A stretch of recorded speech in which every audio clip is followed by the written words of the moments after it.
say hey, say Willie. That giant kid is great. When he hits the ball, it's long dog man. Hits it for the end, empty hand. Swings the bat like the little lead pipe. And they reach the ball, hit it right. Say hey, say Willie. Say hey, swing it, play. Say hey, Willie. That giant kid is great. Very nice. That's it. All right. Are you still singing? Are you still singing? No. I hear people sing. All right. Okay. Hello, everyone. Hello. Good to see everyone out there on this special show we're going to have today. We have the people on the panel of sports experts are right in front of me, and we have everyone else will be listening to this fantastic show on Spotify and Apple iTunes. And of course, I have to mention this. Welcome to summer. I think the summer solstice was about a half hour ago. Is that correct? Anyone know? Yeah. 20 minutes, Mark. What's that? At 4:20. Oh, 4:20. I thought it was 3:20. At least according to that. What the heck? You're on the Marc Sports Talk, of course, and I'm your host, Marc with a C. And for those keeping track, this is our 216th show in 216 consecutive weeks. That's good news. And before we do begin our show today, I just want to remind everyone, again, put it on your schedule, that July 4th, we will not be meeting because that's a Thursday. I know you people will be outside barbecuing, blowing off your fingers with the M80s and all that stuff. And we'll move our show so we can keep our consecutive weeks intact. We'll move the show to Tuesday, July 2nd. With that in mind, Milton. Okay. Great song, 1981, here we go. The Whiz Kids had won it, Bobby Thompson had done it, and Yogi read the comics all the while. Rock and roll was being born, marijuana we would scorn, so down on the corner the national pastime went on trial. We're talking baseball, Klazuski, Campanella, talking baseball. The man and Bobby Fella, the Scooter, the Barber and the Nuke. They knew them all from Boston to Dubuque, especially Willie, Mickey and the Duke. Well, KC was winning, Hank Aaron was beginning, one Robbie going out, one coming in. Kiner and Mitchell Goodell, the Thumper and Mel Parnell, and Ike was the only one winning down in Washington. I'm talking baseball, Klazuski, Campanella, talking baseball. The man and Bobby Fella, the Scooter, the Barber and the Duke. They knew them all from Boston to Dubuque, especially Willie, Mickey and the Duke. Well, now it's the 80s, and Brett is the greatest, and Bobby Bonds can play for everyone. Rose is at the vet, Rusty again is a Met, and the great Alexander is pitching again in Washington. I'm talking baseball, like Reggie Quisenberry, talking baseball. Carew and Gaylord Perry, Seaver, Garvey, Schmidt, and Ryder Blue. This town is and it's no fluke. They'll be with Willie, Mickey, and the Duke. Willie, Mickey, and the Duke. Say hey, say hey, say hey. It was Willie. Like an open book. All What do you right. Okay. All right. Thank you, Milton, for All that. right. And Michael, thank you for that other Willie song, as this is our special tribute to the great icon. The passing of course, Willie Mays earlier this week. And yeah, I mean, I believe we do have some memories of Willie, and that's what this show is basically going to be about, as long as we can have our memories. And like I say, a lot of you people actually saw him playing as a New York Giant. I never saw him play as a New York Giant. I was too young, but I saw him as a San Francisco Giant and came back as the Mets. He was just a shell of himself when he was with the Mets. But the Mets went to the World Series. Didn't they go to the World Series that year? 73. Yeah. So I know Larry wanted to go first on some of the memories, and if you guys have memories, we'll just chime in afterwards one by one, and we'll reminisce with the great Willie Mays. So, Larry, you want to go first? Okay. Willie Mays in 1954. 1954 was one of the many great years for Willie Mays. At the tender age of 23, Willie Mays won both the batting title and MVP award. Astonishing achievements. Equally astonishing, in the 1954 World Series against Cleveland, Mays made the famous over-the-head basket catch about 450 feet from home plate in the Polo Grounds. And he immediately turned and threw the ball into the infield that held the Cleveland runner on third base, preserving the 2-2 tie. The Giants went on to win the World Series. As I indicated earlier, with the 1954 World Series payouts, Willie Mays and Manny Irvin opened up the Wilmot Liquors Inc. store located at 556 Pennsylvania Avenue in East New York, Brooklyn. They each had a 25% share of the Wilmot liquor store sales. Their lawyer, Howard Cosell, helped them get a liquor license. And we lived a block away from the Mays Irvin liquor store. Here is Mays Irvin on the steps of the liquor store. I don't know if you can see it all. You can't see that. No. You see that? But we've seen that picture so many times. I mean, like throughout the years. Yeah. If they only owe 25%, who had the other 50%? The owner. They didn't own the stock. Oh, they just put money into the store? $11,000 they took out from their winnings from the World Series each, and they put it towards that store. Yeah. All right. Thank you for that. You know, I just want to say something about the catch. Everyone talks about the catch. Even today, if anyone, you're watching a ball game, you're watching an Oriole game, you're watching a Met game, you're watching a Pittsburgh Pirate game, if someone goes back, and makes an over-the-head catch, what's the first thing they say in the announcing? The announcer says, just like Willie did in 54. You know, you think about that. That's like something that happened that instinctively comes back to your memory as a like catch. Yeah, I think so. All right, who else wants to go next? Marc, I just want to tell you on that catch, I don't think there's any ballpark today that had that depth where he ran to catch that ball. It was 460 feet.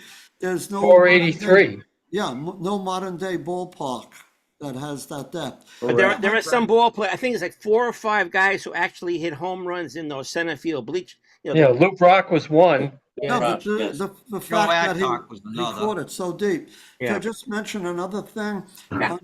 On April 30th, 1961, I don't know if you knew this, but Willie Mays came to the ballpark with food poisoning and told Alvin Dark he couldn't play and take him out of the lineup. And Joey Amalfitano came over to Willie Mays and said, Willie, I got this new bat I'd like you to try. Use it in batting practice. He hit every ball over the wall And then in the real game, he told Alvin Dark, put me in with this new bat. He hit 4 home runs that day. That was the day he hit 4 home runs. About that. It's a cute story. It's just, true story it Great is. story. All right, let's go around the board because then you guys have a lot of things to say. Cheryl, why don't you go first? That liquor store was an important part of my life. It only lasted for 1 year. I was 8 years old, and it was the greatest thrill for me to see Monty Irvin and Willie Mays working in that store. I didn't have the nerve enough to knock on the door and go in and talk to them, but it was just unbelievable to me, an important part of my life. I'll never forget Mays, Mantle, and Duke. Of course, Willie's the last one to go of the big three, and very nostalgic times for me.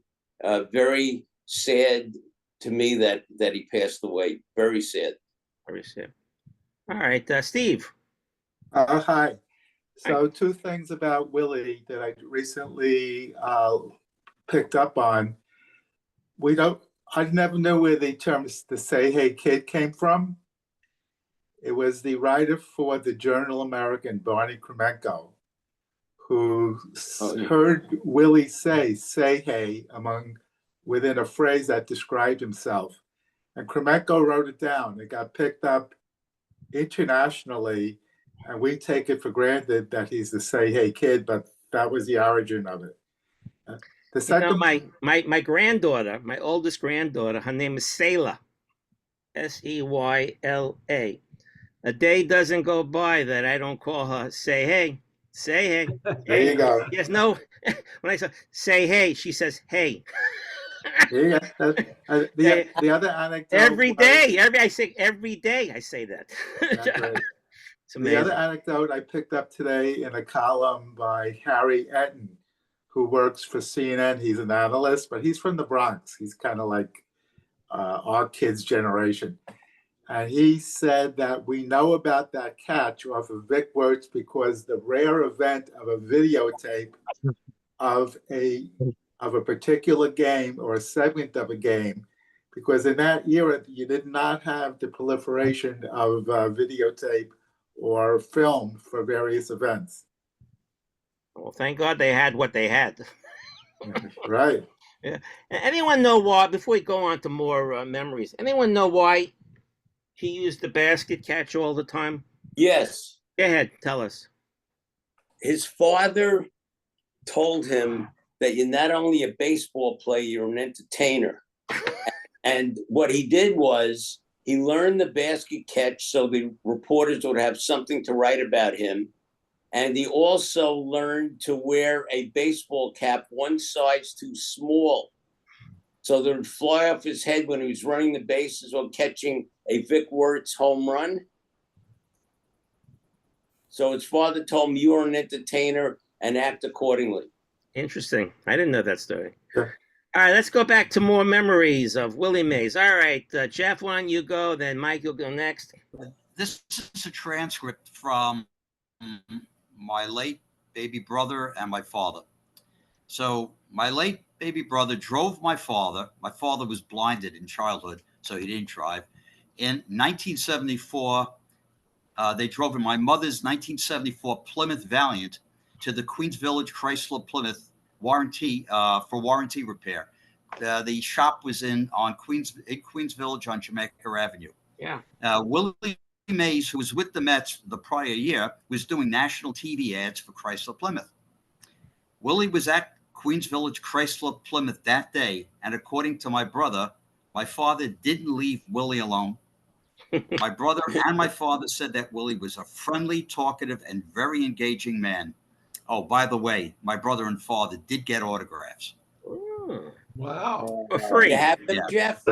Now, I have my father's. My brother, when he passed, I guess was left with my sister-in-law, who couldn't give a shit about it.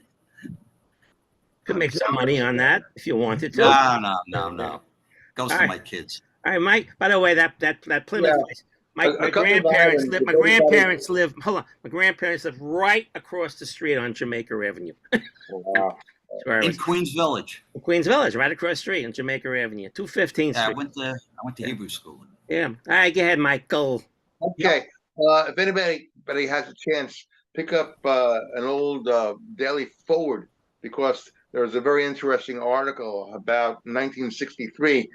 Willie was down and out with his finances, and he hooked up with his name was Jacob Shimono, and Yeah, Jerry sent the article today, Mike. All right. So Correct. he had a very good relationship with the Jewish community, and he did appear at a lot of the Jewish events. Very, very interesting article. A couple of other things I wanted to mention. I sent you guys a lot of videos about Willie. If you looked at that song, the Say Hey song, it accompanies Willie when he was in the Polo Grounds, you could see how fantastic an athlete he was. He was everything you'd ever want to conjure up in your head as an athlete, and how he went after the ball and all of that with his hat going off. He was unbelievable. You younger folks should have don't have any idea how incredible he was. And I remember growing up, I'm embarrassed to mention, where I lived in the Bronx, a lot of prejudice. The Jews were called what they were called, the blacks, the Polish, and the Italians. It was really terrible. And they hated, like I mentioned before, Jackie Robinson, like you would not want to believe. And every possible derogatory remark toward the black people were made by the white people and where we lived. But they venerated Willie Mays. It was unbelievable. And I don't know, there must be some prejudicial things about Willie's background. But as far as me growing up in a relatively prejudicial neighborhood, no sign of it for me. Okay, thank you for that. Who else would like to go? Just, Okay, Milton. yeah, just another article that I read that, if there's any doubt that he was the greatest player in the history of baseball, you have to look at not just the statistics, but by his cultural, footprints also. He made the sport and a country, a much better place forever. And that's why the Giants play at 24 Willie Mays Plaza. If you look at the whole thing, not just the statistics, but everything he contributed, the 1960s was a lot of cultural problems, which he was involved with too, and that he helped. And just a question, if you knew that he was given the Freedom of Honor by Barack Obama, the Medal of Honor. Medal of Freedom. Yeah, and do you know any other players that got it? I think there was only a couple. Can you name them? Yeah, three other. Billie Jean King, I think, right? No, Ernie Banks, Yogi Berra, and Stan Musial, I think, are the only other ones that got that medal, Medal of Honor.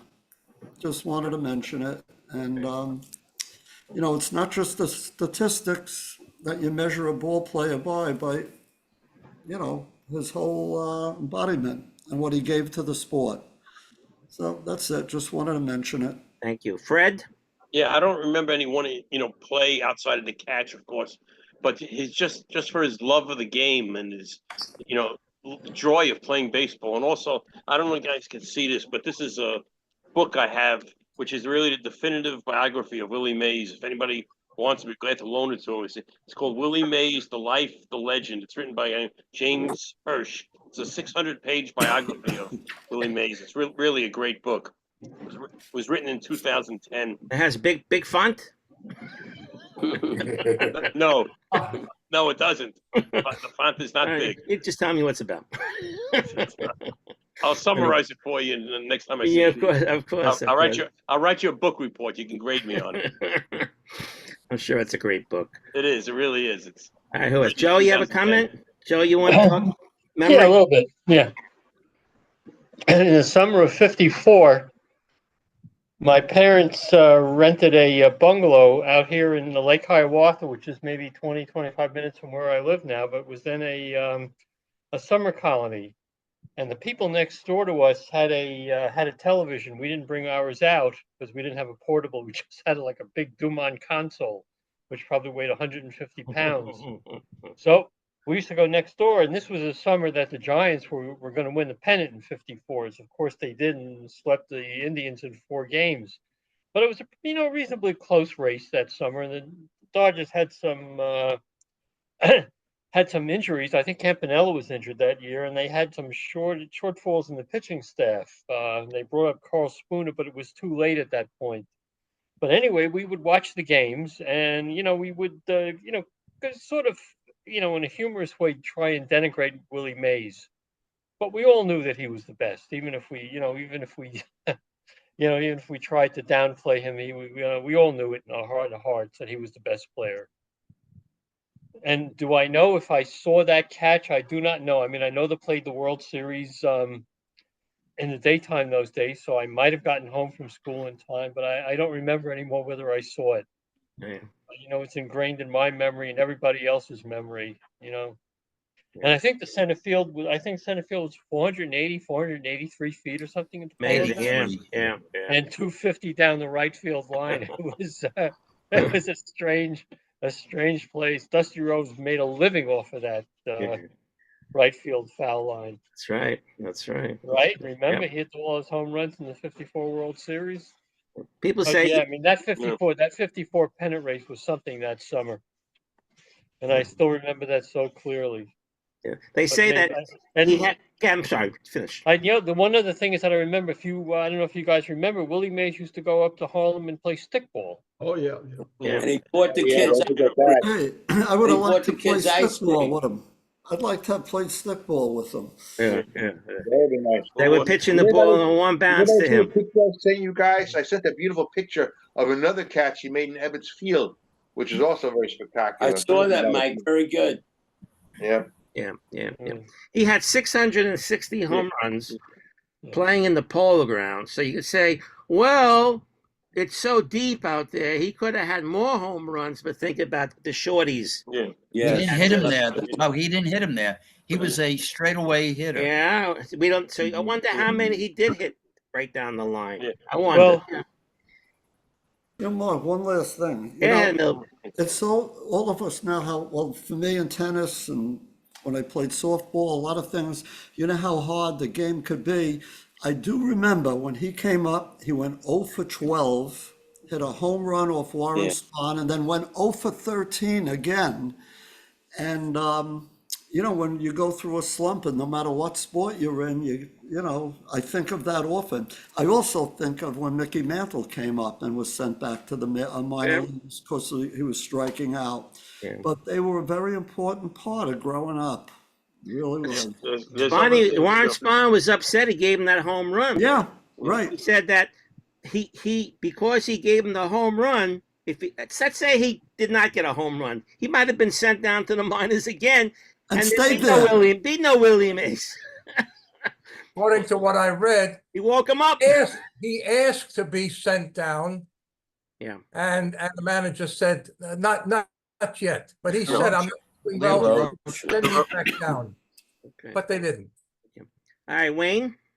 I as you know, I haven't been around for a while. When Welcome back, Wayne. Welcome back. When I saw your thing about Willie Mays, I thought you were talking about Willie Mays Hayes from Major League.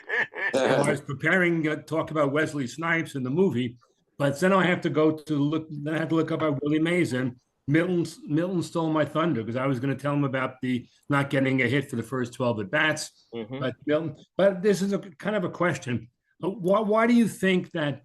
I remember in 2021 there wasn't such a hoopla when Hank Aaron died, and did you do? I wasn't on the what do you call on your list. Did you do a whole show with Hank Aaron? Not a whole show. No, nope, we did not. Because his stats are better than Willie Mays' stats. It's something about Willie. The personality difference. New York, something about Willie that does something to us more than Hank. But Hank, of course, tremendous player. Well, do you think if Aaron played in New York and Willie played in Milwaukee, it would be different? Oh yeah, that's a big part of it. Yep. Yeah. I also think that if Aaron played center field versus right field, he would have had more visual. There's another thing we have to.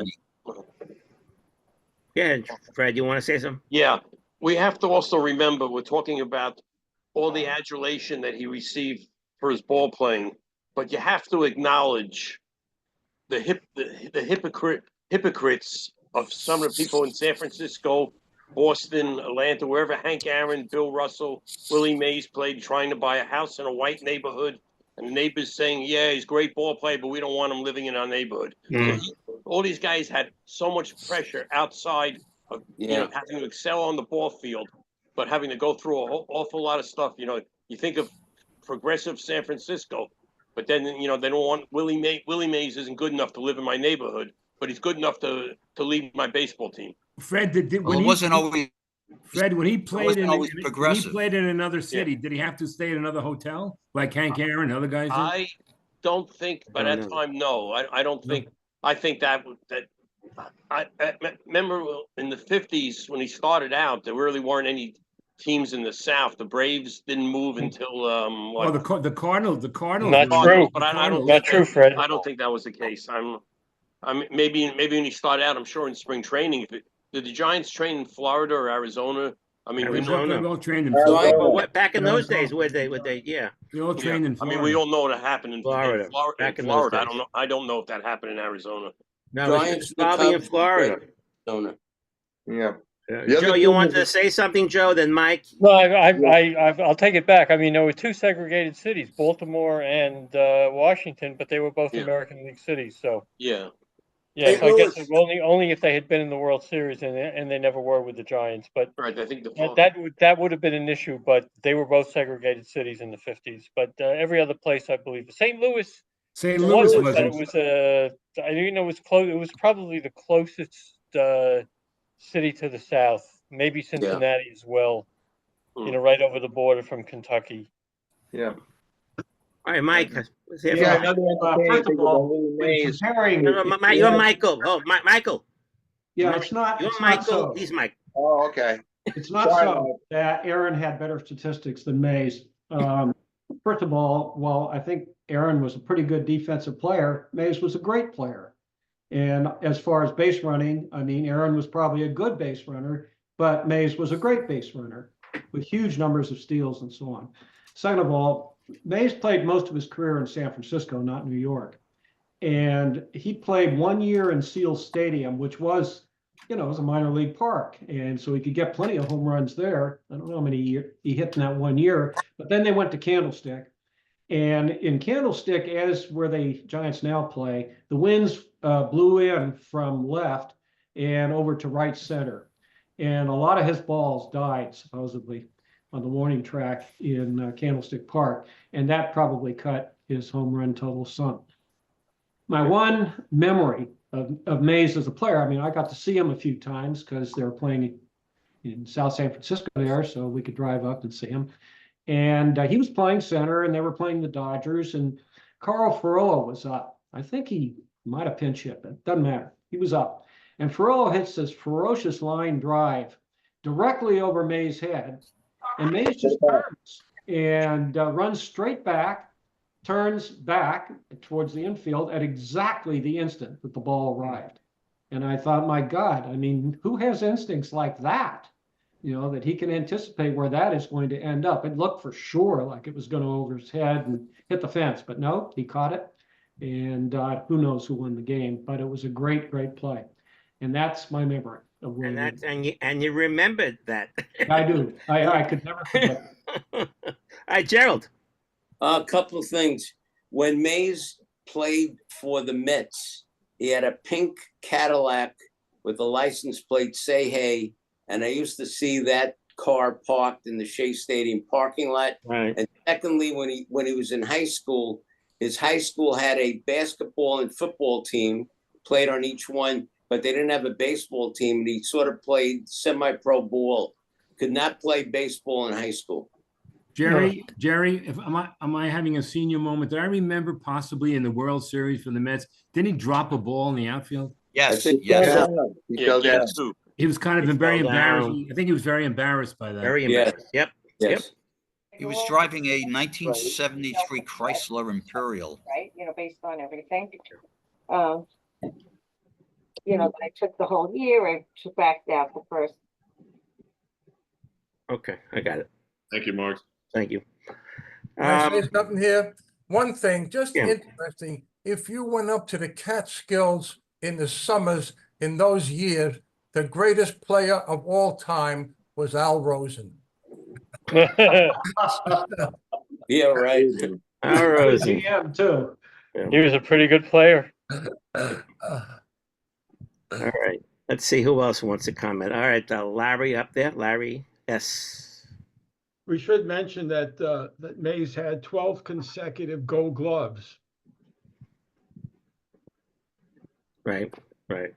And you remember when during the I believe it was the 60s, they had the 2 All-Star games. Yes. Right? Right. So of course he played in 24 late 50s. All-Star games. That was the late 50s. Late 50s, and it must have been early 60 to 60s. 62. Yeah. And so he played in 24, second best to Aaron's 25, but they both were picked around the same time. But do you remember those All-Star games? Where he was placed in the batting order for those All-Star games? He led off, didn't he? He led off. He led off, and that's a memory, right? And I think, when you saw a Judge in recent years leading off, I don't know the theory of having your best player leading off, but Mays was the first one that I remember that being a superstar hitter leading off, and you usually don't see that. But he did in the All-Star games. Oh, yeah. Hi, Joe. He also missed 2 years as a result of Army service. Yeah. Yep. Mm-hmm. where he played baseball. Yeah, but he missed 2 MLB seasons because of the Army. Yeah. Yep, 52 and 53. Yeah. A lot of those ball players did some military service, I believe, right? Yeah. We all went. He had a Mickey few Mantle was few at-bats in the Negro League, but I noticed in the stats he didn't have any home runs. No, he got credit for some hits, but no home runs. But as a matter of fact, though, because of his Negro League stats, his batting average went down 1 point. It was 3-0. No, really, it was 302. Now it's 301. Yeah. Milton, did you mention the 4 home runs? Was that you talked about the He home got runs? 10 more hits, though. It's funny. In that game, it was at County Stadium in Milwaukee, and Hank Aaron hit a home run also. Yeah. Steve, you want to say something, Steve? Yes, I wanted to add on a little bit about the Negro League stats. Go ahead. He started in the Birmingham Barons. That baseball stadium is 111 years old. It's the oldest baseball stadium in America. And there's a game tonight on ESPN featuring 2 major league teams. And it's ironic that it's a couple of days after the passing of Willie Mays. So there's like a dedication to him and his start of his career there. Yeah. He said early in the week he won't participate. He won't be there. Right. Lord, we didn't know what was going on. Then we heard he passed. And I think the game is on Fox, not ESPN. Yeah, it's Fox. Yeah, it's 7:00. I already. You know what else we used in very, very interesting when he used to go and bat against Don Drysdale. Very, very, very exciting. A lot of inside pitches like Judge got, but not necessarily hitting him. But I see that Mays batted .330 against Drysdale, which is higher than even his regular batting average, and 42 singles. And he did very, very well. 3 triples against Drysdale. Very interesting. And the other thing, maybe Jerry would know, the very iconic picture from 1973 of Willie Mays on his knees begging the umpire because he made a bad call. That's another famous picture. Does anybody know about that one? Yeah, we've seen that before. Yeah. Who else wants to talk about it? Gerald? So I remember, I think I have this right. Willie Mays was being pitched very closely by Bob Gibson, brushed him back quite a bit. So the catcher, Willie turned to the catcher and said, "Could you tell him that he's throwing too close?" So the catcher got up and went to the mound, spoke to Gibson, and came back to the plate. And Willie said, "Well, what did he say?" And he said, "Well, he said, I don't like black people." Hearsay, right, Mr. Attorney? Hearsay. Hearsay, right? Hearsay. So again, debates. Would you call him the greatest player of all time? We don't know. We don't know. We didn't see Babe Ruth play. We just know who we've seen, who we've heard basically The in greatest recent player in our years. lifetime. But if he was the GOAT, the greatest of all time, who now? Who's the greatest living player right now? This could be a debate. What do you think? Mark. What? I was going to say, he probably is maybe the greatest player of all time, because they always say, the five-tool player. So, I mean, who is better? I mean, Babe Ruth obviously was not a great maybe base runner. The five, power, hit for power, fielding, throwing, and base running. Those are the five. Yeah. So really, who was better in all five? Again, I could argue with that. different eras of baseball. The greatest at that. Yeah. So let's go back to my question. If he was the greatest living player, and now he's gone, who do you think is the greatest living player now? Ken Griffey Jr. That's a good thought. Maybe Ricky Henderson. No, I think Ken Griffey Jr. Maybe, I don't know. And Griffey. Again, Henderson was a left fielder with a poor arm. Griffey was a spectacular center fielder. Sandy Koufax. Griffey Jr. Sandy Koufax. Again, a pitcher compared to a fielder. Hard to hitter. compare. Mike Schmidt. No. Johnny Bench. Johnny Bench. No speed. You need speed. You need everything. Mays had everything. You remember that? Probably, I would say Ken Griffey Jr. Barry Bonds. Oh, steroids, man. Oh, steroids. Come on, Mark. Yeah. Okay, I'm just throwing it out there. He would have been in the conversation without steroids. Yeah. Yes. Yeah. Bonds might have been the greatest hitter we've ever seen. But you don't want to give him everything else. Yeah. Who's that, Dan? Who'd you say? Bonds. Oh. I thought Ken Griffey Jr. too. That's You mean Bobby Bonds, right? not Bobby. Barry Bonds. Yeah. Dave wants to comment. Yeah. His dad.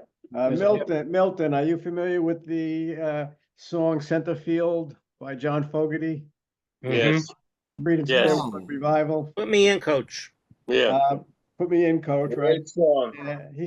One of the lyrics is, this is a tribute to Chuck Berry, but he goes, a rounding third and heading for home. It's a brown-eyed handsome man. Right. And then later on he goes, so say hey Willie, tell Ty Cobb and Joe DiMaggio.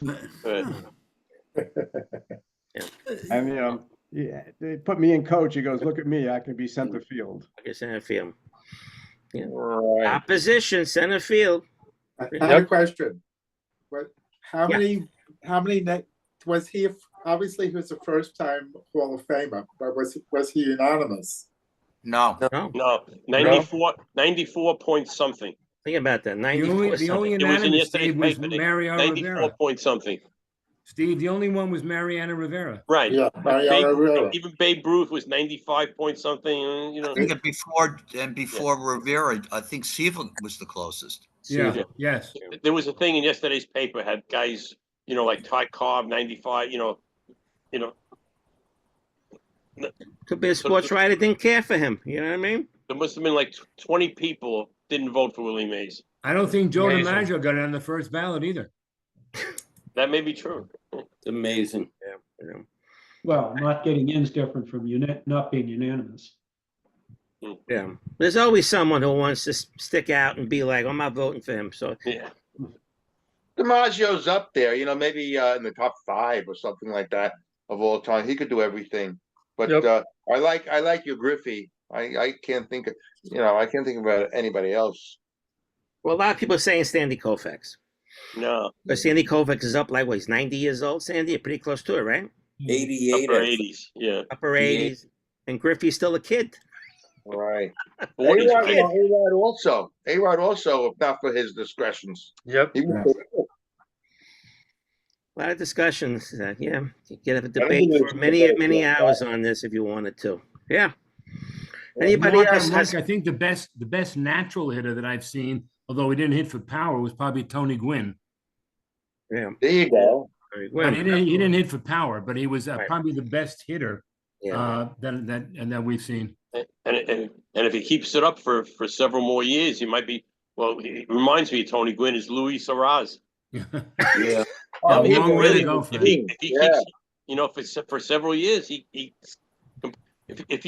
they did a comparison between him and Tony Gwynn, if the same amount of games, they were very much similar. Fred, I think he's down to 316 or 318 now. Yeah, I'm saying. All right. He'll be back up. Fred has this.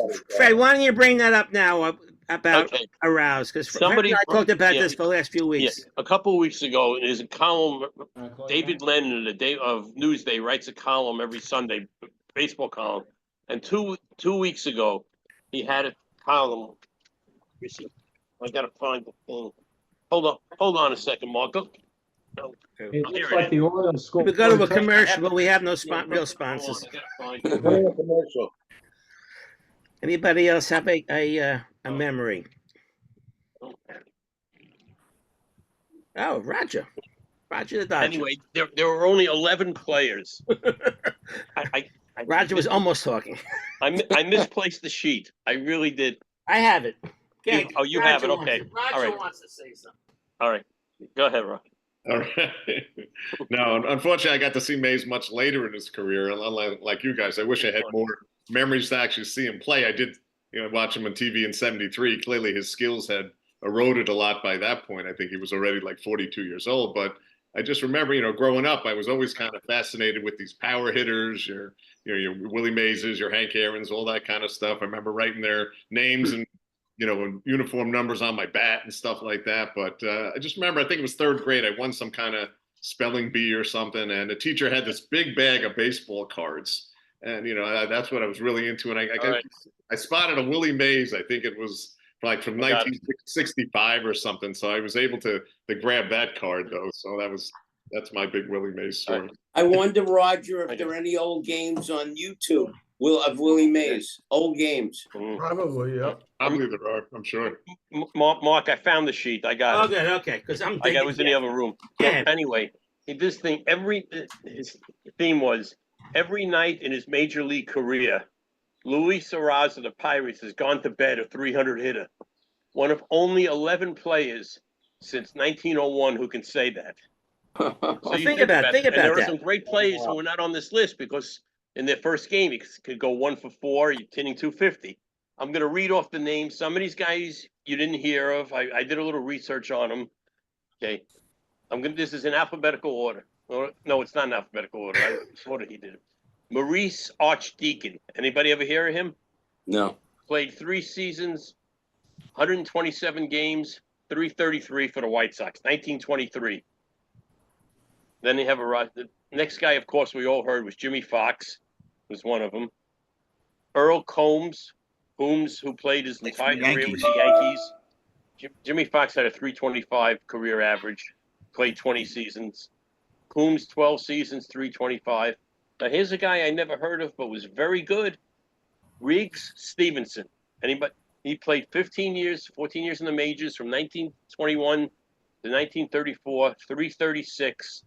Played with the Indians and Cubs. I have never heard of this person. I don't know if anybody else has. Stan Musial, we all know, 331. Yeah. Another player I never heard of who played 5 years. Dale Alexander, played the Tigers and Red Sox from 29 to 33. At 331. Of course, now Joe DiMaggio, we all know, 325. Dale Mitchell. You all know his famous film. Oh, yeah. There's a couple of things about Dale Mitchell I did not know. I didn't know that he only played 19 games in his career with the Dodgers, that they only got him at the end of that 56 season. And also that he was an integral part of the 48 Indians that won the World Series. Right. So he hit 312. Didn't he win the batting crown one year? I'm not sure. Now, the other two guys I never heard of, I don't know if anybody else has. Barney McCoskey played 15 years from 1939 to 53, 312, played with the Tigers, Athletics, Reds, a couple other teams. And one other guy I never heard of, Bob Fothergill. He played 12 years from 1922 to 1933, 325. So, I mean, you had great hitters like, Ted Williams, Tony Gwynn. Most of their very first game, they probably went 1 for 4 and couldn't say that they have Never. 300 These guys batting average never batted every below day. 300 in their life. Right, Never. never. At any time. Right. Fred, here's a question for you. I know Aria's OPS, I believe, is under 800. But forgetting about that, considering he has a couple of batting titles, why is he traded so often? Why? Good question. You'd have to ask the Minnesota Twins. I don't know why. Florida traded him, and I don't know why they traded him, because they're eating a lot of the money to San Diego. Yeah. And by the way, he's trying to become this year, if he succeeds in winning the batting title, he'll be the only player ever to win 3 straight batting titles with three different teams. Wow. That'd be amazing. I believe he and DJ LeMahieu, and I'm not sure if there's anybody else, are the only guys who have won batting titles in both leagues. Right. I'm not sure. I know him, LeMahieu, and I don't know if there may be somebody else. I just don't know. What about Hornsby? Hornsby was on different teams. Yeah, but was he in both leagues? How about Frank Robinson? I don't know if he ever won a batting title with the Orioles and Reds. He won one batting, the Triple Crown. He won the Triple Crown. Look that up. Wayne, comment. Wayne, Yeah, I looked up Willie Mays' World Series stats in 4 World Series. I looked up his stats in the 4 World Series he played in. Not that good, right, Wayne? No, he Not batted good. .239, no home runs, and 6 RBIs. Right. Okay. But there's an interesting thing about Willie Mays. Can I just say one more thing about him? Yeah, go ahead. Yeah. He tried out originally, I don't know if you were with the Boston Red Sox. Yes.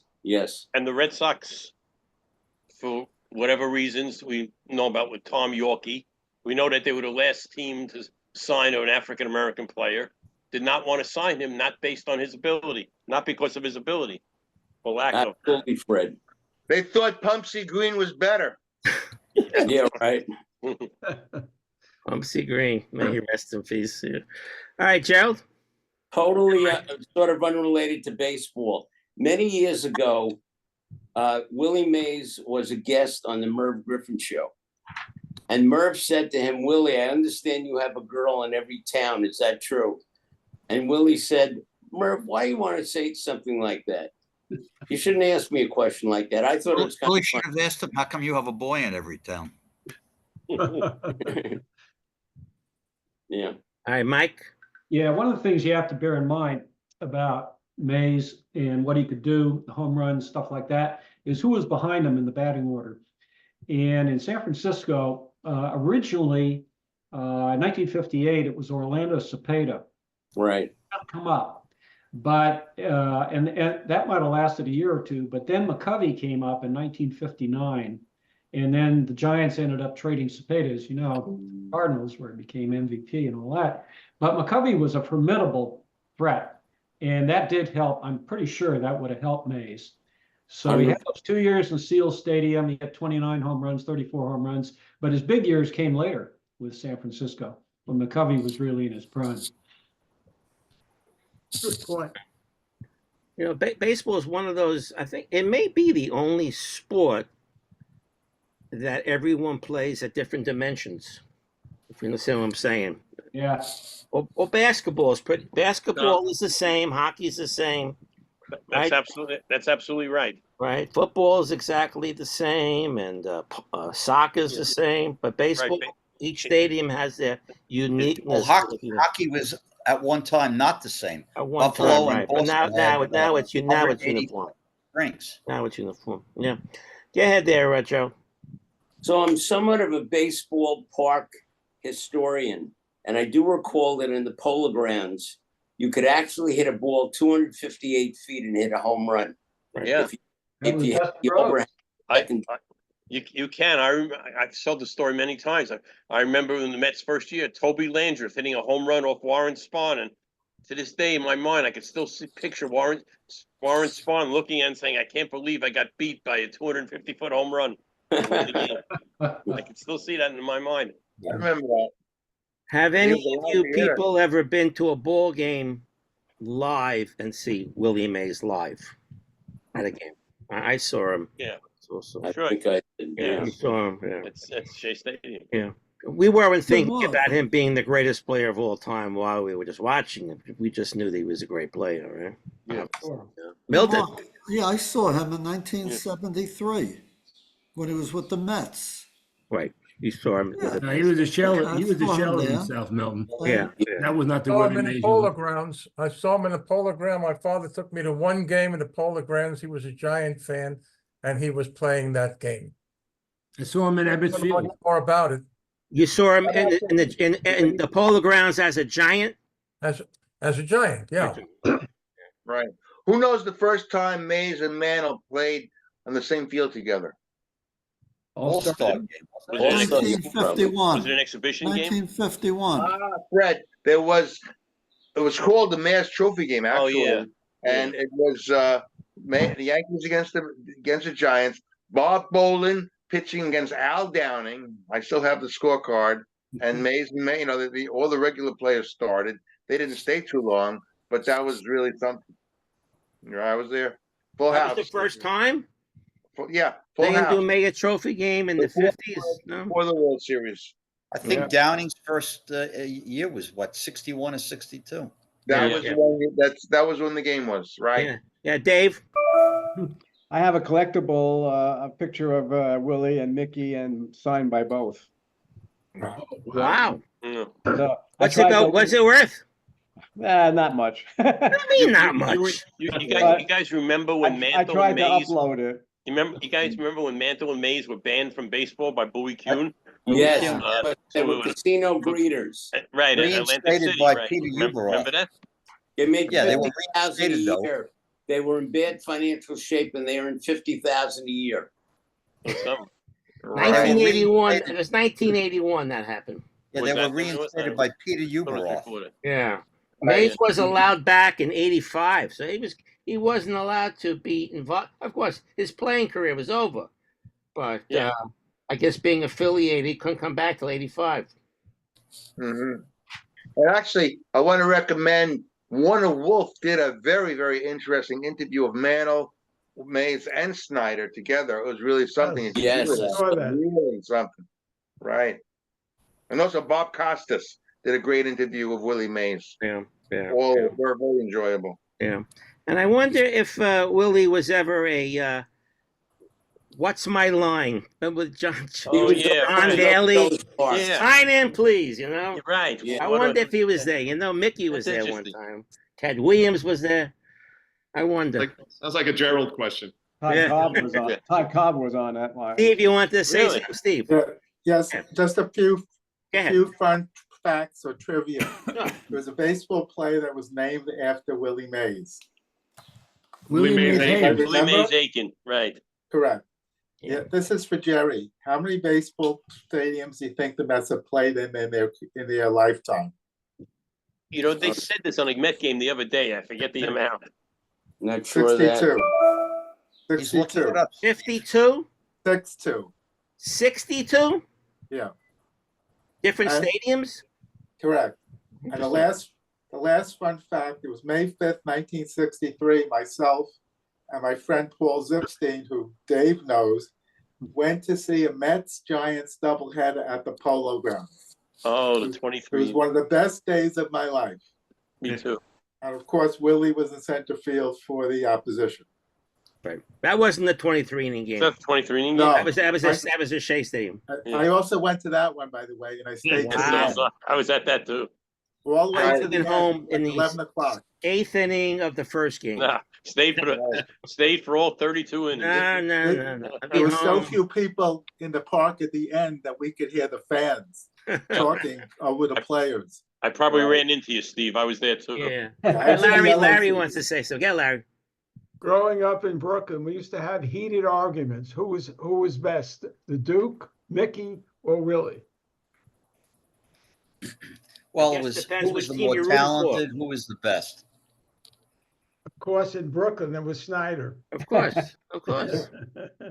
Hey, I gave that speech at Bayside High School, comparing the three of them. That was my report. We had to give a speech in Bayside High School, and that was the topic of my speech. Yeah. Yeah, 1957. Yeah, Michael. Willie Mays was indeed on What's My Line, and he also appeared on the Donna Reed Show, Iron Sky, and Mr. Belvedere, among other things. And Ed Sullivan, right? But not Mr. Ed. Not Mr. Ed. It was a Dodgers and Mr. Ed, I think, right? You ever see that, guys, with Sandy Koufax He pitching pitched to to the Mr. horse, and the horse hit a home run. That was funny. Anybody else want to say something about the great Willie Mays? Steve again. Go ahead. Yeah, I just posing a idea in the context of the civil rights movement. We know that Robinson was pretty vociferous, especially what he went through. Was there any sort of Mays connection with what was going on with the civil rights movement? No, I read it. No, he really was. He didn't want to be involved in the civil rights movement, Steve. Right. No. Wanted to play baseball. Yeah, Jackie called him out on that. Yeah. Yes. Yeah. Fred, you mentioned that Mays had a tryout with the Red Sox, right? Yeah. So did Jackie Robinson. Right. And the one thing about the Giants, they were almost, I think Horace stoned them. They were really thinking seriously of moving to Minneapolis before they thought of San Francisco. And then O'Malley said, well, if we're moving to Los Angeles, we need another team in California. Right. Minneapolis was where their AAA team was, and they were thinking seriously about moving there. Did not know that. Thanks for the information on that. Was a drunk. He just listened to O'Malley. Anybody else? Well, I saw Willie at the 1964 All-Star game at That was in Shea Stadium. Right. Oh, Johnny Callison. I saw all those guys.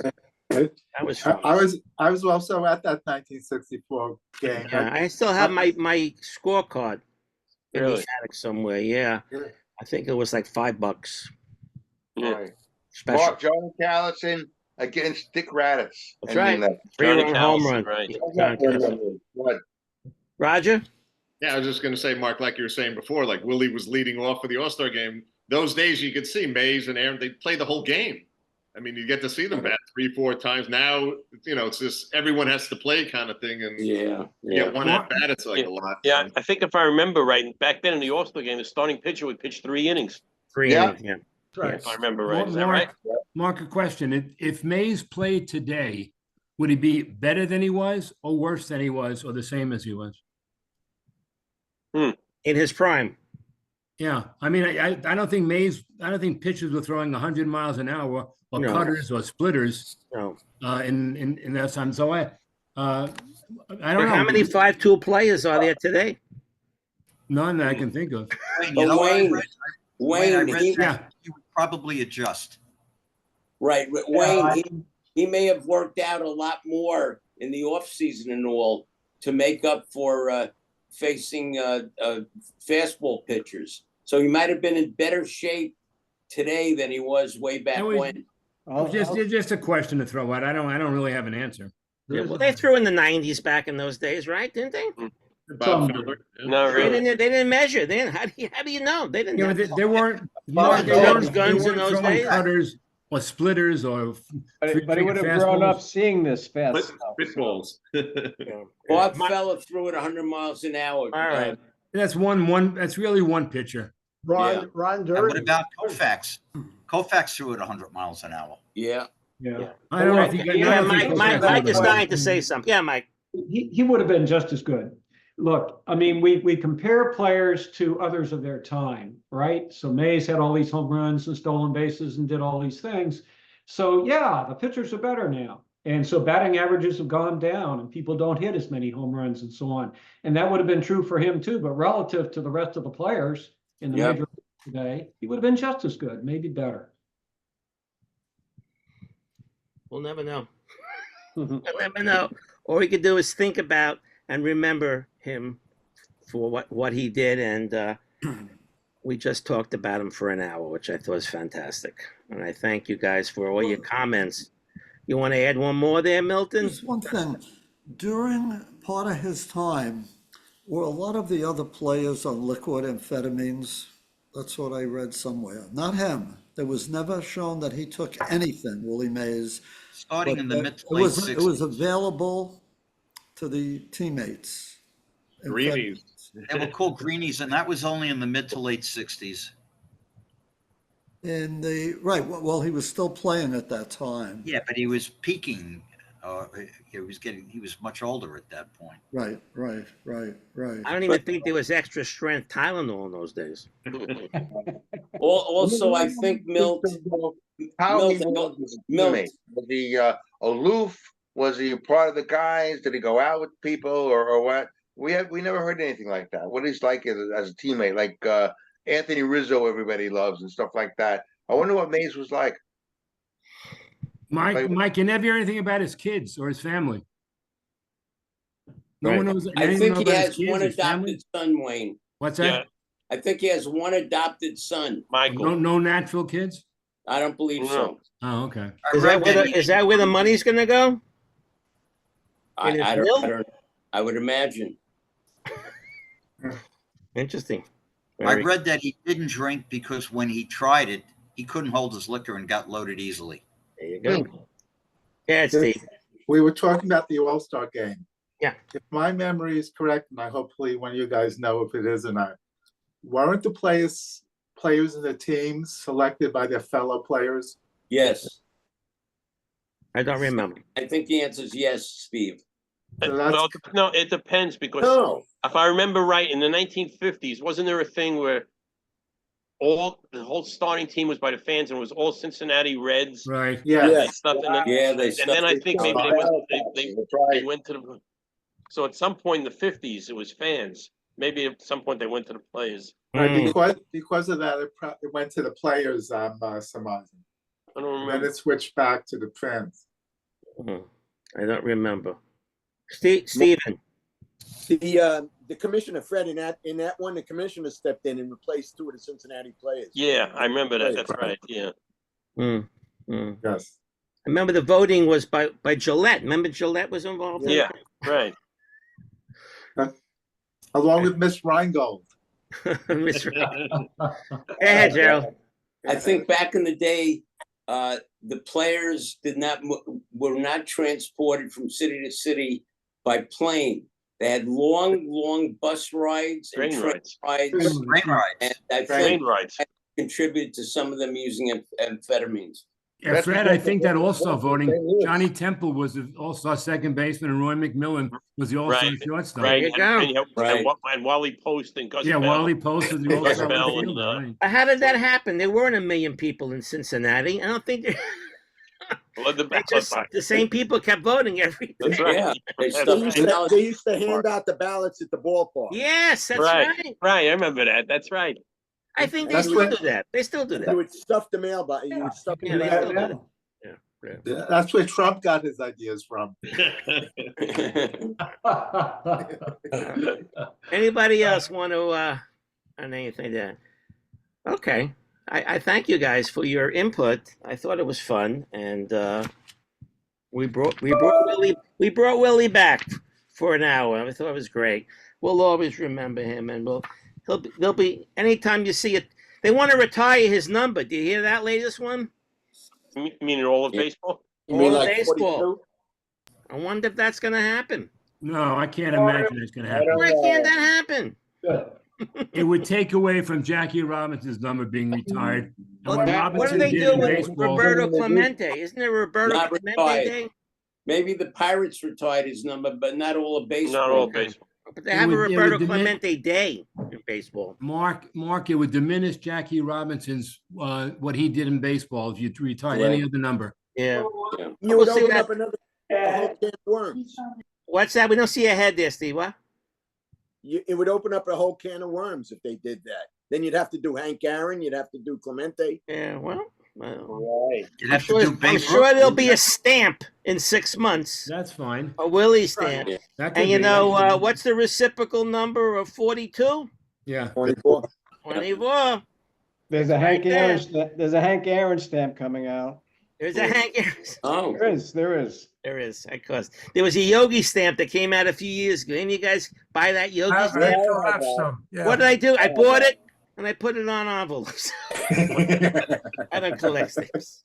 I went to buy like 10 stamps. The guy says, "You want the Yogi stamp?" All right, give me the Yogi stamp. I paid my money.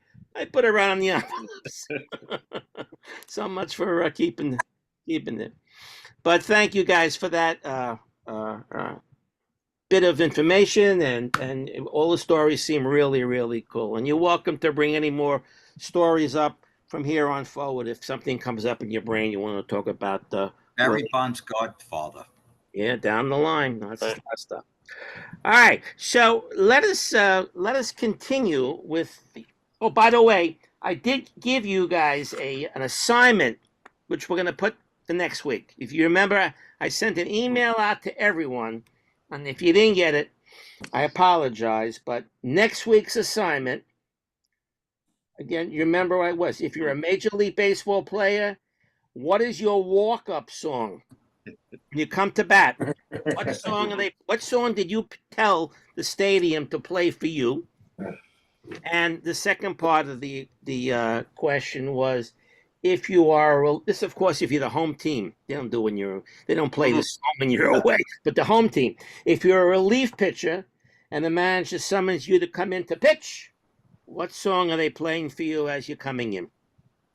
Okay, that was today's assignment, if you remember. But we'll do that next week, and of course, I'll send you guys an email just to remember. All right. And it should be fun to do this next week. All right? Any questions so far? So I don't know if any of you guys who have your regular spots on the show, Gerald, your personality of the week, we'll do that next week. Okay. Okay, and Larry, your sports stories, we'll do that next week. Any Caitlin Clark updates, we'll do that next week. Okay. So, Roger, do you have any report for us on the Roger Report?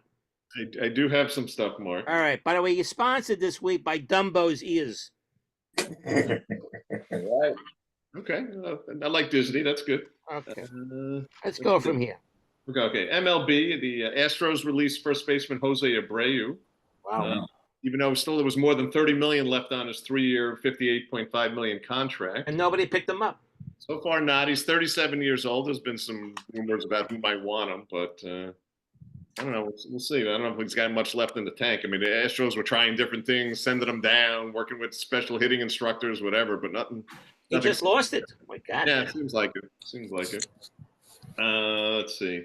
Major League Baseball disciplined an umpire, this Pat Hoberg, for violating gambling rules. He hasn't umped any games this year, so they haven't given much details about this yet. I know he's already waiting for some kind of hearing. I guess maybe he has evidence that he didn't do what they think he did. So we'll see what happens with that. But these situations seem to be popping up more and more as these sports, are more in bed with all these gambling sites and stuff. So we'll see. As you know, the shortstop Mookie Betts has a fractured bone in his left hand. That was pretty gruesome to watch that. They kept showing it 1,000 times on the ESPN and stuff. He's out at least 6 to 8 weeks. Doesn't need surgery, supposedly. Also, the Dodgers took another hit. The Yoshinobu Yamamoto's out indefinitely. He's got a strained rotator cuff. He's looked pretty invincible, but I don't know how long that is. So they got a couple of dings lately, the Dodgers. Let's see. NFL, Jaguars signed quarterback Trevor Lawrence, 5-year, $275 million extension, $200 million guaranteed. Let's see. HBO was going to do Hard Knocks for the AFC North Conference, the in-season. And today I saw the Patriots extended running back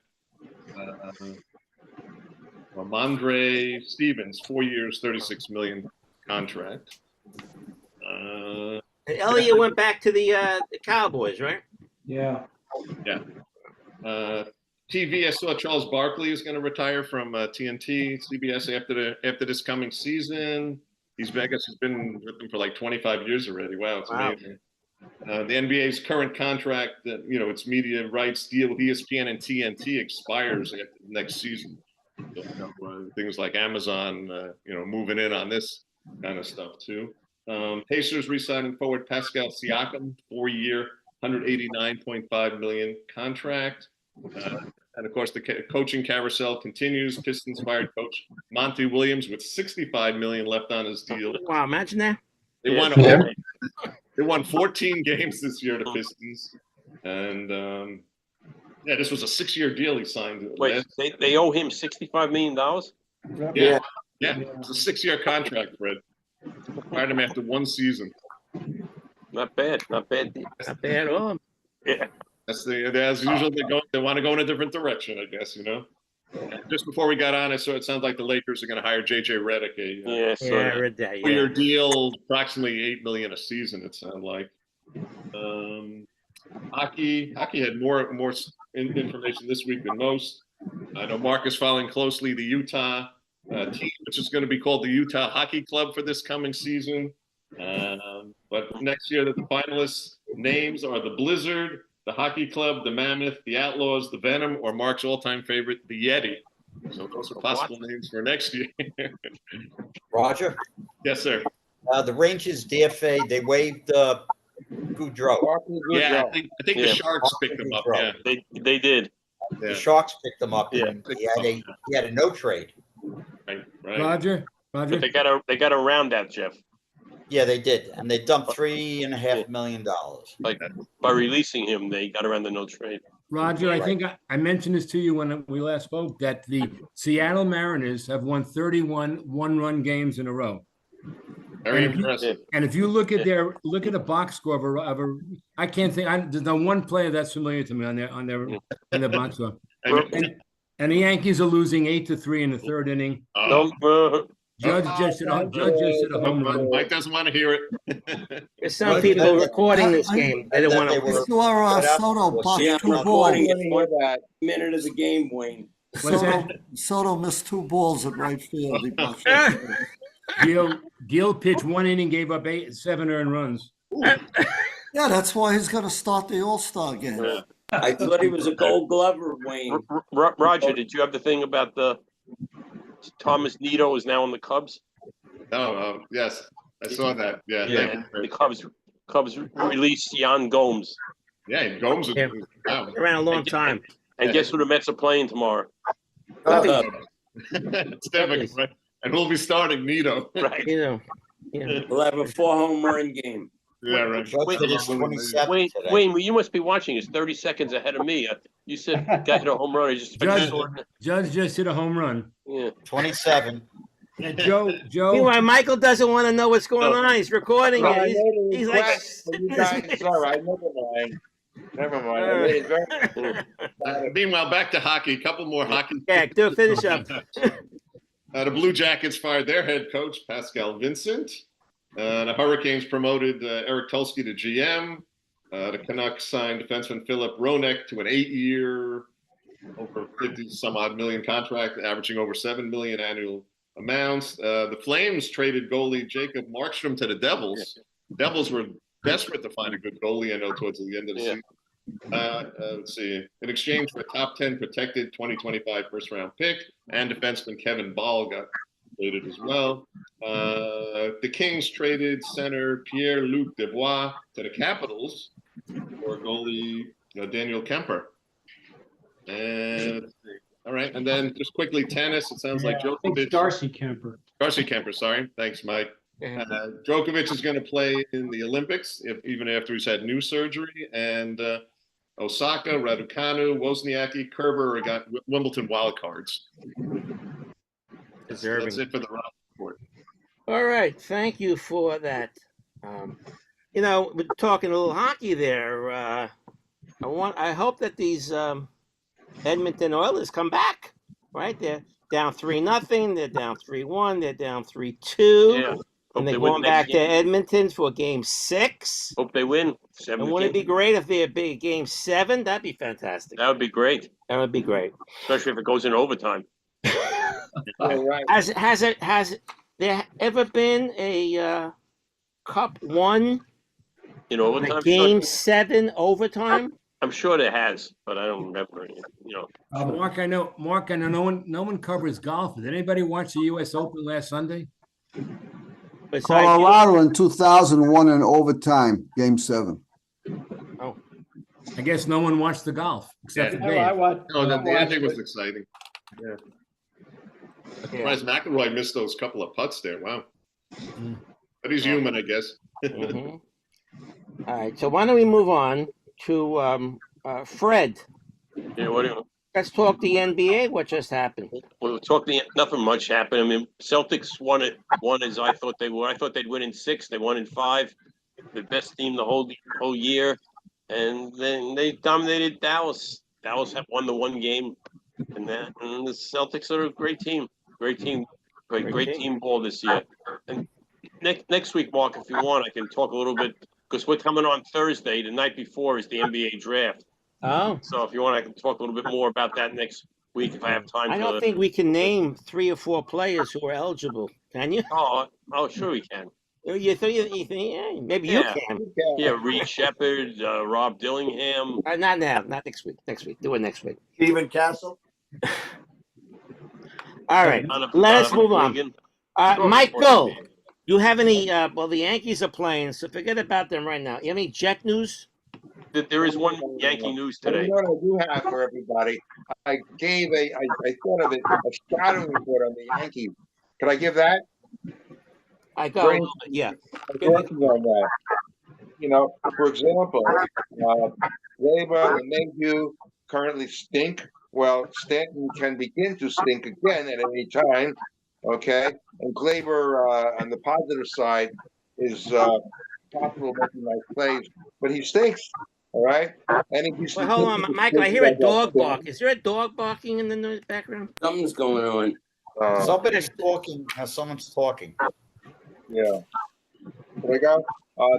Ferguson, Hamilton, who's now on the injured list, and Mishevich and Canely basically stink. Those are the relief pitchers.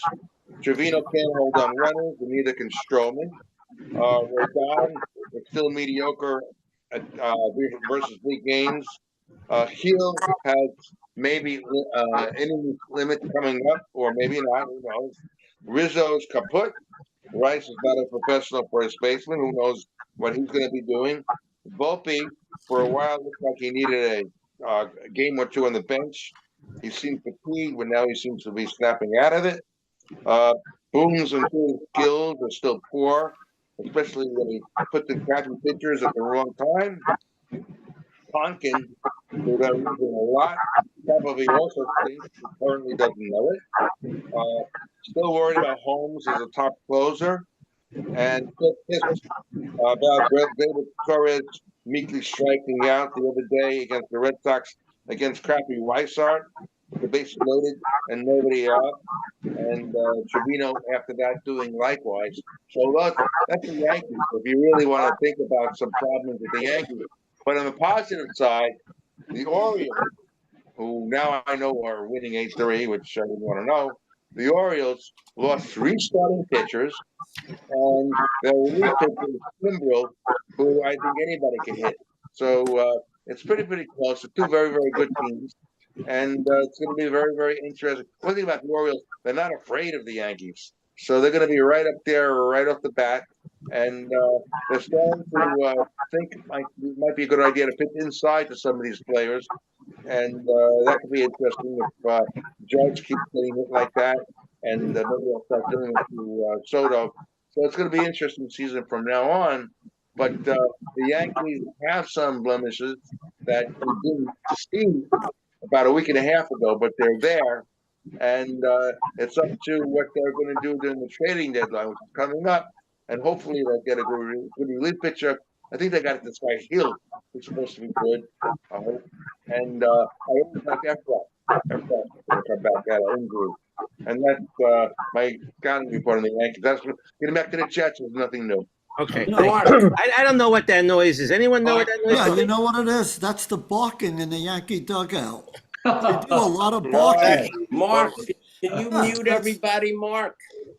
I can't mute Why don't everybody mute themselves? Okay. It's coming from Michael. Why don't everybody mute yourselves? Because we'll eliminate that background noise. It's coming from Michael's system. Michael's system. Yeah. When he was talking, it was definitely coming out of his stuff. Yeah.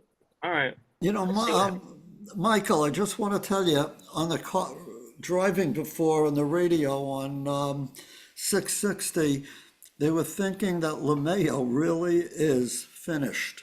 They Yeah. don't think he had, and I think Boone and Cashman probably know it. He can't, he hits such weak balls at all anymore. And there's too many holes there. They got LeMayo was a problem. That this new kid they brought up, Rice, looked very good yesterday with the last couple of games. Rice He can looks play good. first base. Yeah. And by the way, I just heard that Dominguez is out for 8 8 weeks. weeks. 8 weeks, right? 8 weeks. Yeah. Got hurt again. Yeah. Yeah. His oblique injury. Oblique. Yeah. They just said on the game that he's out 8 Last weeks. night, Michael, watching Jones take a called third strike in that 10th inning, I couldn't really, it bothered me a lot. That is Boone. That's what I'm trying to tell you. He has no intuitive skills. He should never have been up at that particular time. You're right. He didn't run ahead, and he ruins things, you know. And LeMahieu, who's to say that Oswald, what's his name, Oswaldo, should be in there ahead of LeMahieu until LeMahieu maybe heals whatever's bothering him. And let me tell you, that was a stupid, he got thrown out trying to steal second base in that 10th inning. Yeah. How dumb. You think it's his toe still, LeMahieu, or he's just time caught up I with him? think injuries did him in. First the toe, then his this, you know. You gotta, if you're gonna win, you're gonna have to replace a couple of people in that lineup. All right, Gerald. So Mike, how do you square the Yankees having the highest winning percentage in baseball and apparently, according to you, having a lousy manager? How do you square those two? Why? They'd be even better. I never thought much of Casey Stengel. It's a matter of the roster. You got to Look at the score today. It used to be Houston was their nemesis. Now it's Baltimore. Yeah. Yeah. It's a problem. Maybe the Yankees are only as good as beating up on bad teams. I mean, last night's game was a classic. It was a great game to watch. Of course, if you're a Yankee fan, you were disappointed. But I would say, from a New York perspective, the game against Boston over the weekend, was it Saturday, Sunday, when the Red Sox stole 9 bases? That's a far more bothersome consequence. Friday night. Friday night, was it? And that's something the Yankee organization will have to figure out a way to deal with. Yeah, I would definitely think so. Sure. You know what, Michael? You and I could run that team together. We would know what to do. Yeah. All right, Mike, why don't you give us your report? You have a DC and surroundings report? Yeah, do you? sure. By the way, you're sponsored by all I can say is bed bugs. Bed bugs. Bed bugs. bugs. God, really? Oh, that's. I'd rather. Sorry. Sorry. All right. All I can say to guys, who say, I'm a hell of a lot smarter than these GMs and I could do it, is get into a good fantasy league sometime. Where everybody's competing, not a kind of like the ESPN where half the people don't do anything, and you'll find out how difficult it is when you're up against other smart people who are competing with you. I've competed for decades in fantasy leagues, and I only win every occasional. It's extremely difficult. Anyway, all right. The story in DC. Well, DC United 11th out of 15. The WNBA squad is 6th of 6 with a 2-13 record. However, the soccer team remains in 3rd place behind the first 2 who are tied 1 point ahead, and they will be visiting Gotham FC this weekend.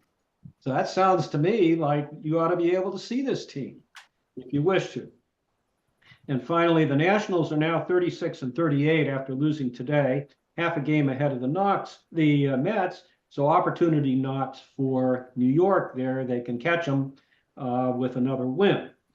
And finally, the dean of the baseball sports writers for the Washington Post wrote a column today about how the rotation is gathering steam for the Washington Nationals. And in a certain sense, it's true. A lot of them have shown promise and have pitched some good games and then some other games not so good. But to me, they all look like maybe number 3, the number 4, number 5 starters. So far, nobody has really come to the fore as a number one or number two. So yes, they're improving, and maybe a couple of those guys will break through and become true aces. But for the time being, it's kind of wait and see. And if anybody among them can get there. And so long as they're kind of in that situation, they'll be a good, they can be a good team, but they're not going to be a championship team. And that's my report. Yeah, I heard that the Wizards are going to play the Heat in Mexico City on November 2nd. Yeah, it's hot there sometimes. 33rd time an NBA game has been in Mexico City since 1992. So I guess they go there, but they put the Wizards and the Heat next time. Yeah. Okay, thank you for that report. And I want to go to Joe. I want to wake Joe up and talk about the Mets, who went on a winning streak, and it was broken yesterday. Well, I must admit I didn't see this coming. What, the Mets? Mets didn't see it. Didn't see the turnaround. Oh, they're actually watchable.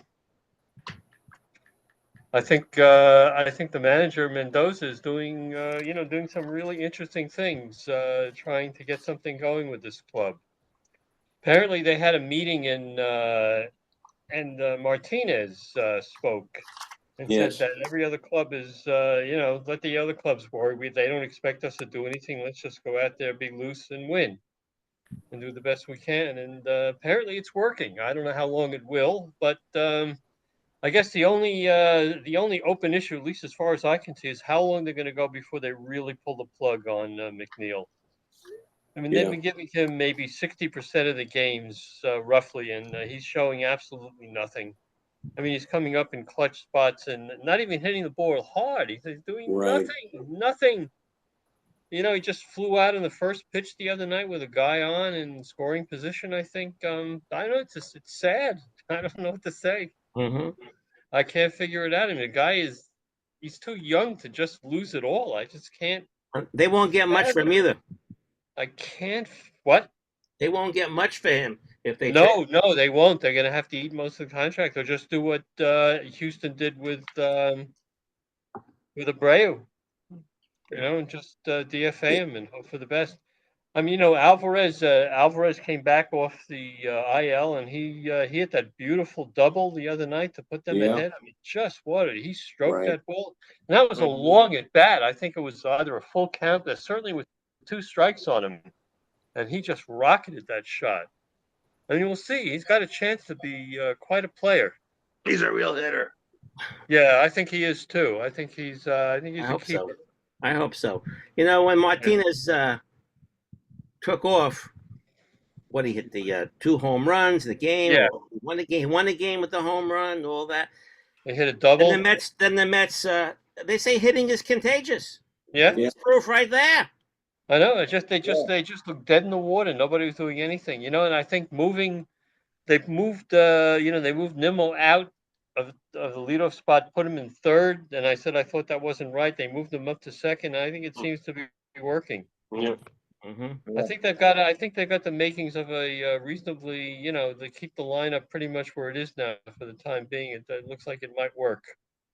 Hey Joe, what about the been bad? Starting pitching's been okay. The bullpen, who knows? But since Diaz came back, his velocity is up, and if that's a good sign. If he can keep the fastball at 99, 100 when he needs it, it could be the difference. But they need the lead. They need the lead going into the 9th. You think the grimace has something to do with it? Yeah, right. Yeah. Absolutely. I'm sorry, I didn't hear that. So Joe, when they had that meeting, the Mets, week and a half ago, 2 weeks ago, they have a very interesting philosophy. Each player before the game has to describe his approach to hitting during that game versus whoever the starting pitcher is. And if the player deviates from his plan, he has to explain why he's deviating. So there's responsibility involved there. Maybe that was an impetus for them playing better. Yeah, could be. Could be. Or whatever. Yeah. So, this Mendoza looks like he may turn out to be a keeper also as the manager. We'll see. Yeah, we'll see. That's the whole thing. We But will he's look, see. but he hasn't. He's held it together. Hasn't panicked, and I panicked. He didn't. So You look at the log jam of all those teams fighting for the second and third wild yeah, cards. Right. That's right. Yeah. We hope 2 so. days ago, the everything. Mets were ahead of the Nationals. Yeah. The Mets lost. The Nationals won. The Nationals went ahead of them. Right. And Now then the this week Nationals lost, and now the Mets are. Now they play the Cubs. I think the Nationals are still ahead in the Half a very game. close. Well, the Nationals Half a game or Nationals lost 2 games under 500, and the Mets now are. I think what they're are they? 2 games on 2 The or 3 Mets are games. 3 games under 5. Nationals are Right. half a game ahead. Yeah. Sounds close. Long season to go for that Yeah. wild card. Makes it interesting, I guess. They're watchable. I want to watch them again. All right, Gerald, go ahead. Just wanted to say, looking at the standings the other day, I found it to be amazing that only 11 of the 30 teams are playing over 500 ball. Right. Right. Yeah. Is that good? Parity, huh? I guess. That's the word, parity. Look at all those batters batting under 300. Yeah, right. There's only one race. Gerald, Roger. Go ahead, Gerald, Roger. it's down to 10 teams now. Yeah. Go ahead, Roger. I think that's what the league probably wants, the parity mark. You're right. Yeah. In On terms- any given day, any team could win. That's good. Talk about the contagious stuff. I just remember going back to 2015, the Mets were just doing nothing, and they made that Cespedes trade. And I mean, it took off after that. I mean, That was the greatest trade Roger ever made. Yeah, unbelievable. I saw them earlier in the season, and they were like, the Reds, they were like 1-1. No one could hit or anything, and then it just changed right after that. It was unbelievable. Where's I think Cespedes Roger, today? Where is he today? He was playing for a contract, Roger. Yeah. That maybe. That's true. Got to keep good. away from horses and stuff. Yeah. All right. Why don't we go on to, thank you guys for your reports here. Why don't we go on to some trivia? But before we go to trivia, I just want to make the most important announcement of the day. Former Patriots head coach Bill Belichick, 72 years old, is dating a 24-year-old woman. Former cheerleader Jordan Hudson. God bless him. God bless him. Yeah, you guys are just jealous. That's all. I'm definitely Yes. Right. All right. Who's got some trivia? And then Milton has a closing song later. Go He's ahead. the poster boy for Viagra. All right, let's go with Fred for trivia. Okay. All right. Here's a little bit of Willie Mays trivia. He is only one of 5 outfielders who have at least 10 gold gloves. Who are the other 4? Clemente. Clemente is 1. Griffey. Ken Griffey Jr. is 2. Hank Aaron. No. Haymeyer. Who? He hasn't played that many. Got it. 2 more. DiMaggio? What? DiMaggio? No. Paul Blair. Rose? Paul Blair. No. K-line? K-line is 3. 1 more. Oh. Ooh, Mark. Ooh. Very good. Wow. I'll give you a hint. This guy played for both the Braves and the Yankees. Wow. Braves first? Who? Braves Braves first, Yankees second? Yeah. Braves first. Murphy. Andrew Jones. Right. Andrew Jones is correct. Good one. There's one more? Is there one more? That's it. Hush, I give the one I mentioned to you. All right. I got one more. Robert, but do we answer your question? Yes. Okay. Yeah, another one? Go ahead. Yeah. Who was the only players, a pitcher who pitched to his brother as a pitcher and a batter in the postseason? Only happened once. Only Larry happened once. Sherry? The Sherry brothers? No. They were on a George not pitcher catcher. Pitcher to a batter. So they were on a post. They were George on and opposing Ken teams. Brett. Ken Brett pitching to George Brett. No. This Happened is fairly recently. Yeah. You guys won't get it. It's recent, but you guys won't get it because happened in 2022. one player is popular, person is not so popular. No. I'll give you the teams. Phillies and San Diego. Oh, gee, wait. Wow. Phillies player is a lot more popular. That's right. Wheeler? Wheeler? Not Wheeler. No. But you're close. with Wheeler. His teammate. Nola? He's in the Yeah. right. Aaron Nola? Nola. Right. Aaron Nola. To his brother Austin Nola, who was a catcher for the Padres. Good question. Aaron Nola goes to Nola. All right. Wow. Michael. Okay, Michael. Okay, good. All right. I'm going to give you a list of 10 pitchers and what is the list about, okay? Number 1 is Cy Young, Nolan Ryan, Phil Niekro, Walter Johnson, Steve Carlton, Gaylord Perry, Pud Galvin, Don Sutton, Roger Clemens, and Warren Spahn, number 10. What is that? Strikeouts. 3,000 Strikeouts. strikeouts. They One both 300 pitched in game. their 40s. They all pitched in their 40s. Nope. 300. That's Victories. strikeouts. 300 victories. Nope. Well, they all have 300 victories, but it must be something else you're thinking about. I don't know about Bud Galvin. Nope. I think he's up there. Yeah, I think so. Bud Galvin. All right, I'm going to give it to you. This is the order of the pitchers who have thrown the most pitches. Oh, The most pitches. Yes, thrown. they're all through. Innings pitch. Oh my God. Who kept Yeah. that stat? All right, who else? Milton. All right. In 1967, who was the 18-year-old pitcher who struck out Willie Mays, McCovey, and Jim Ray Hart that year as a rookie, 18-year-old, and in that game struck out Willie Mays 4 times? Siva? Steve, that's what I'm thinking. No. No, he was on the Reds. Gary Nolan? Gary Nolan. Yes, it Gary was. Nolan. Gary Nolan. Gary Nolan. Where are you today, Gary All Nolan? right. Yeah, Wow. He'd be invited back in old timers game. he was very good, but had lung trouble at a He's young still age. alive. Yeah. Must be still. Yeah, I got this question. There are 11, I guess they're former MVPs in baseball. 11 former MVPs in baseball that played for the Mets at one time in their career. I'll call them off. Joe Torre. Joe Torre is here. Okay. Willie Mays. Willie Mays. Yeah, he comes back to life. Yeah. Gil Hodges. Who? Gil Hodges. No. Yogi Berra. Duke Snyder. Yogi Berra is there. Duke Snyder. He's not on the. Was he ever MVP in baseball? I don't think so. Maybe not. I'm not on the sure. list. So he's I'm going probably to give you one. I don't know if he was MVP, but did Gene Woodling ever become? Is ever an MVP? not on the list. No. Well, he played for the Ron, Yankees. Ron Hunt. The MVP. Not on the list. Oh, Richie Ashburn. Not on the list. Wow. Former MVPs. They won the award somewhere. Ricky Mark Henderson. Throneberry. Ricky Henderson. Henderson's on the list. Mike Piazza. Not on the list. Wow. Ranting on that. Gary Carter. Not on the list.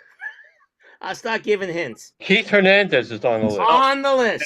Verlander. Not on the list. He never won an MVP? I don't think so. Scherzer? Pitchers. On the list. Verlander won an MVP, didn't he? I don't think so. Never on the Mets.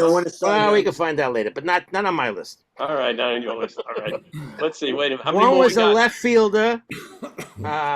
Played with the what's his Dodgers, name and from he the played with the 1969 Mets. Dusty Baker. Tommy Davis? Tommy Davis is He on. won an MVP? Yeah. What year? When? One is on the list. He won an Played MVP second with the base, Dodgers, not the and you're Mets. calling him not in the Hall of Fame, but a lot of you think he should belong in the Hall Jeff of Fame. Kent. Oh, Jeff Kent. Jeff Kent won a Kent Hall. Play should be in the Hall of Fame. Yeah. Another one was a third baseman outfielder for the Mets, How about Robbie? How about Robbie? and he got a Alomar? key hit that in that inning that the Mets won that 6th game against the Red Sox. Kevin Mitchell. Kevin Mitchell is on that Kevin list. Mitchell, young Remember man. he went to the Robbie Giants. Right. He came- Alomar. Robbie Alomar has to be on. Roberto Alomar, yes. Alomar is not on the list. No? I don't think This guy Alomar was won not- an Maybe MVP. he never won an MVP. I don't think so. How about this one? Third baseman, played for the Mets, played for the Cardinals, hit a grand slam in Ken 1964 Boyer. Ken in the Boyer? World Yeah, Series. right. Ken Against the Boyer Yankees, 64. on the list. I have two more. You probably won't Justin get. Verlander was MVP of the American League in 2011. All right, so he should be on the list then. Okay, sorry about that. I thought But he I was. have George Forster George and Mo Forster. Vaughn. Oh, And what a Mo- stiff Mo goal. Vaughn. Oh yeah, Mo Oh, Vaughn. Yeah. What a What a bust he bad was time. for the Mets. All right, who else? Disaster for the 2 Mets. more minutes. Oh, no kidding, Stu. Oof. Anybody else have a question? No, but I got a song for Well, Willie. hold on for the song. Until We get have the- a question. Stephen has his hand up, Mark. Who? Stephen. Steve Goldberg. Steven. Yeah, I just want to say, Hi. so you've been talking about Willie Mays, and I just wanted to Yes. say a little something about him. You know, because when I was in my teens was when the Dodgers and the Giants, went west, and for 4 years there was no National League Baseball except you never saw any teams except the All-Star Game and the World Series. That's So right. I kind of got out of touch with National League, baseball. But I remember Until the Mets. 1962 in particular, the last game of the playoff series and the ninth inning of and the ninth inning of the seventh game of the World Series. This is Willie Mays came up with the Giants were losing 4-2. And the bases loaded, one out. Willie Mays comes up. I don't know who the Dodger relief pitcher was. Might have been Ed Roebuck. I'm not sure. With Stan Williams. No, I don't know that he might have come in after. I think the first and second pitch, Mays, with the season on the line, just hit a liner so hard it knocked the glove out of the pitcher's hand. Oh, wow. And it was an infield hit on a deflection. Made it 4-3, and from that point on, the Giants got tied, and then the winning run, I think, on a walk. And then the World Series, it's a dream matchup: Mantle versus Mays. All the stuff. I don't think either one of them had a great series. I don't think either one of them hit a home run. But the ninth inning, the Giants losing 1-0. Yeah. Somebody gets a bunt single, one of the Alou brothers, and Ralph Terry is pitching a shutout, strikes out the next two batters. And who were coming up next? Mays and then McCovey. And McCovey had nearly hit a ball that normally would have been a home run way over the center field fence, but the wind knocked it down, and it hit off the fence. It was only a triple, earlier in the game, in the seventh inning. I think then Terry struck out Cepeda.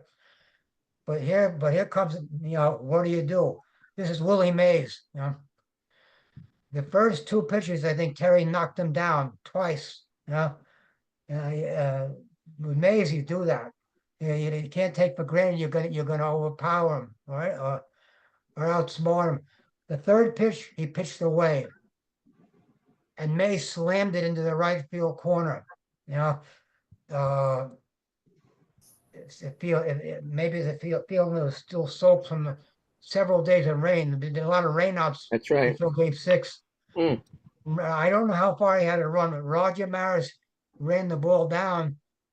Before I guess it could get to the wall, relayed it in, and the runner was held at third. So in the real clutch, Mays comes through. And McCovey was up next, right? And Comes up next. He hit a long foul drive, fly, and then he hit a line drive, but right at Bobby Richardson. Almost knocked him down.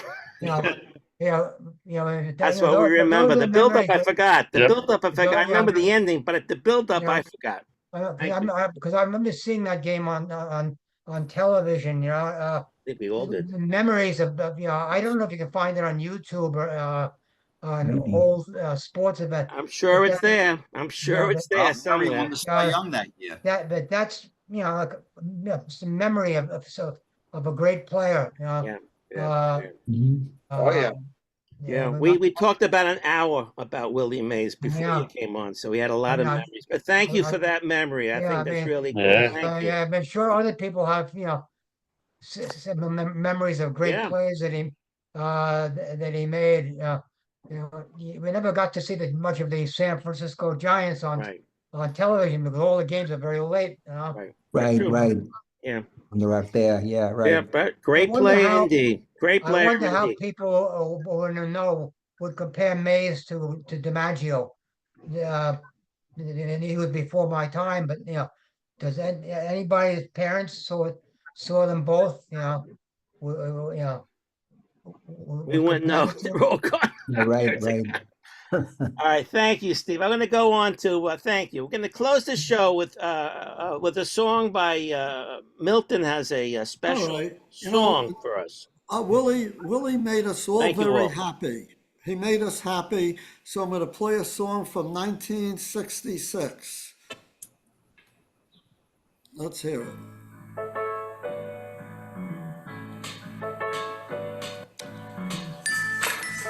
Oh, how happy you made me.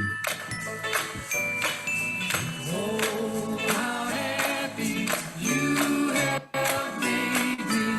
Oh, how happy you have made me.